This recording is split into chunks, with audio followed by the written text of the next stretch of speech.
So I started with this quote: "Whatever people say that I am, that's what I'm not." Does anybody know who? Kanye West. Sorry? Who is Kanye West? Could be that he also has that quote. Yeah, I think so. Okay, I'm going to write this down. It's like everything I'm not made me everything I am. Okay. Anybody else had a suggestion? But I mean, I'm totally open for this, and I'm going to look into it. And in my next lesson, I'll probably use it if it's true. Otherwise, Rose, I will come back to you and tell you that you are a liar. Okay. Anybody else want to try something? Honestly, I was thinking of that painting, "This is Synapse of One P," or Also something a like nice that. That I don't exactly know who it's from. Yeah, that one. It's the pipe is from Margriet. Yeah, that one. That was what I was thinking of. And but actually, this one it's an album from the Other Monkeys. But it's a very old one. But I always use this. Sorry. It's 2006 the release of the album. Well, I don't know. 2006. How old were you then? I don't know. Six-ish. That's why I mentioned it's an old album, but I always use it as a method to explain the following, because we talk a lot about startups and scale-ups. Guys, I explained explicitly there's a 7-minute break, and at 10:32 we were going to end. Okay. So the three of you, you already owe me an elevator pitch. So basically how I define it, and which makes it a little bit clearer, is actually when you start a business, we often, or at least I would call it, a small business. Basically anything you start could be a small business, as long as it's the only definition, it's more or less new. Some companies stay a small business for the rest of their lives. I mean, if you think of, how should I explain this without being irrespectful? Because there's no wrong in being a small business. The guy who came in and in my house and fixed my bathroom, he's a very skilled guy. That's the reason why I hire him, because I would never be able to do so. But he's a small business. The reason why is, well, he fixes things, but it's the only thing he does. He will never scale, never. He will never be bigger than what he is right now. He always has, in his case, he had around 50 hours a week, and that's the only hours he can work. He can never do more than this, because for everybody in this world, there's only 24 hours in a day. There's only so much you can do. So he will be a small business forever. If we take the next step, I would always say, well, then we can talk about a startup.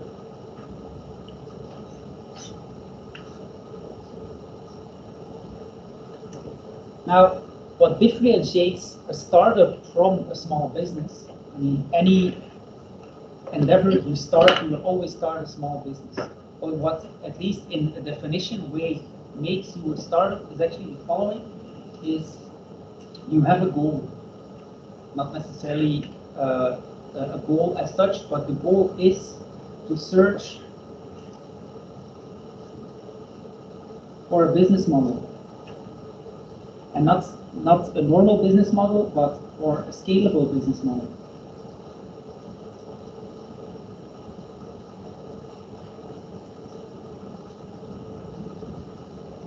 I'll give another example. 4 years ago, I started being an entrepreneur myself. I was a small business because the only thing I did was, well, there are about, same thing, about 50 hours in a week, and the prostitute that I am, I try to sell myself for 50 hours a week. Of course, not for sexual business, but for knowledge work. Obviously, what were you thinking? What? So So I was a small business owner. Now, at that point, because the maximum that I can earn was if I would sell 50 hours a week, or maybe 60 or 70, but then I would never see my family. So what I did, or what I'm changing, is I'm moving myself into a startup because I'm searching for a scalable business model.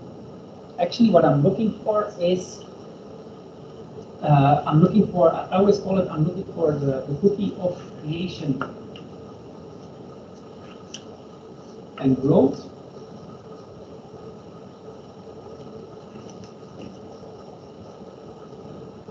And something else that I'm looking for is actually product market fit.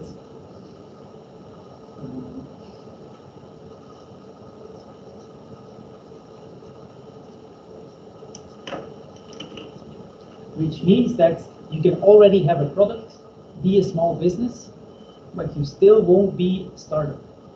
Again, people, I'm talking in definitions. So it doesn't mean that you cannot be a startup if you do not fit my whole definition, but it helps in organizing the world. So basically, with creation and growth, what you will have is you will have a certain, or look for a certain revenue, you will look for a certain number of users, or you will look for a certain number of market share, percentage, if you like.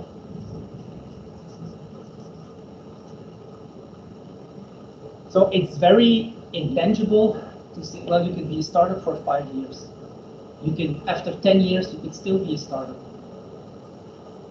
Because you are still looking for a scalable business model.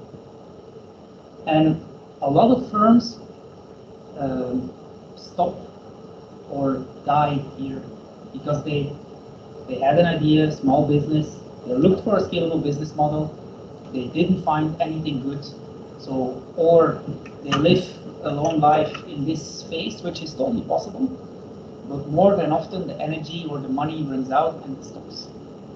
The reason why is here is a chasm.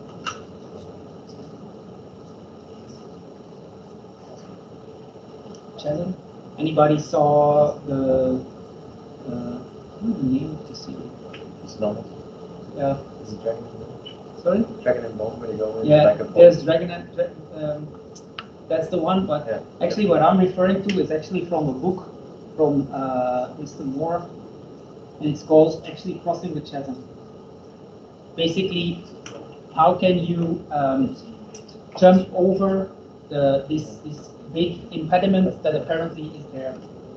Now, what is the main difference, or how do you become what is, again, definitions? How do you become a scaler? Well, it's actually quite simple.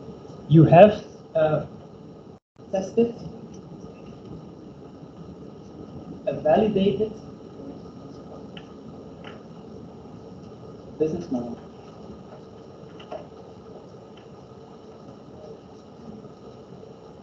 It's simpler than it seems.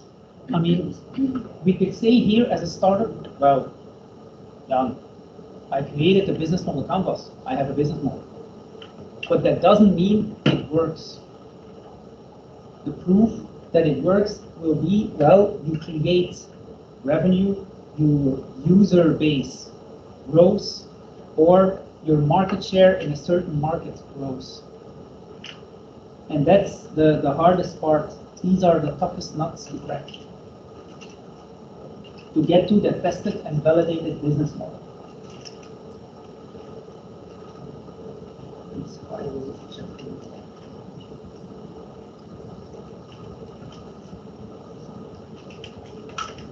I'm simply explaining this because, and that's why I started with this little sentence, whatever people say that I am, that's what I'm not.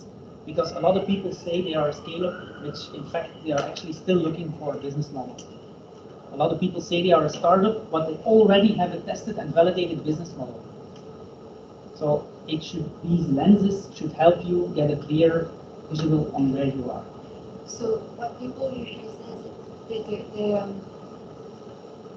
is they call themselves based on time, but you're saying it's based on when you're in the process. That's what I propose. again, if you want to call yourself a startup for the rest of your life, totally fine. Totally fine. But in this way of organizing it helps in knowing what is the next step you need.